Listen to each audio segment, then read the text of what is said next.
பாக்ஸிங்கில் knock அவுட்னா என்னன்னு கேள்விப்பட்டிருக்கீங்க, ஆனால் டென்டிஸ்ட்ரியில் knock அவுட்னா என்னன்னு கேள்விப்பட்டிருக்கீங்களா? தெரியாது சார். விழுந்த டீத்தை 30 மினிட்ஸ்க்குள்ளே எந்த டேமேஜும் இல்லாமல் எடுத்துகிட்டு வந்தீங்கன்னா நம்ம மறுபடியும் அந்த சாக்கெட்குள்ளேயே ப்ளேஸ் பண்ணிக்கலாம். சத்தியமா தெரியாது சார். அவல்ஷன் அதாவது டீத் அதனோட சாக்கெட்லேருந்து ஃபோர்ஸ்டாக வெளியே வர்றது தான் நம்ம அவல்ஷன் அப்படின்னு சொல்லுவோம். இது ஒரு டென்டல் ட்ராமாங்க. இதுக்கு கண்டிப்பாக இமீடியட் ட்ரீட்மெண்ட் நம்ம பண்ணியே ஆகணும்.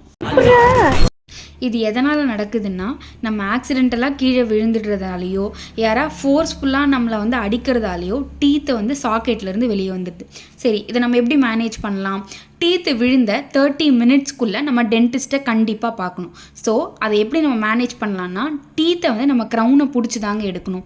ரூட் சர்ஃபேஸை பிடிச்சி எடுக்கக்கூடாது. ரூட் சர்ஃபேஸை ஏன் பிடிச்சி எடுக்கக்கூடாதுன்னா, அதில் இருக்க PDL ஃபைபர்ஸ் டேமேஜ் ஆகாமல் நம்ம பார்த்துக்கணும். வாட்டரில் ஜென்டலாக நம்ம ரின்ஸ் பண்ணணும். Avoid using soaps.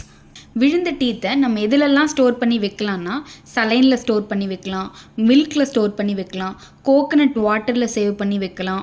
நம்ம அந்த டீத்தை சாக்கெட்குள்ளே ப்ளேஸ் பண்ணதுக்கப்புறமா ஸ்ப்ளிண்டிங்னு ஒரு ப்ரொசீஜருக்கு நம்ம அதை பண்ணிக்கலாம். சப்போஸ் அந்த அவல்ஷனான டீத் இன்ஃபெக்ஷன் ஆயிடுச்சுன்னா we can schedule an RCT. அது வரைக்கும் நம்ம என்னென்ன ஃபுட் கன்சியூம் பண்ணோம்னா, சாஃப்ட் ஃபுட் மாதிரி தான் கன்சியூம் பண்ணோம். we have to take NSAIDs. அதுக்கப்புறம் அந்த 1 வீக்குக்கு ஆன்டிபாக்டீரியல் குளோரெக்சிடின் மவுத் வாஷஸ் மாதிரி யூஸ் பண்ணலாம்.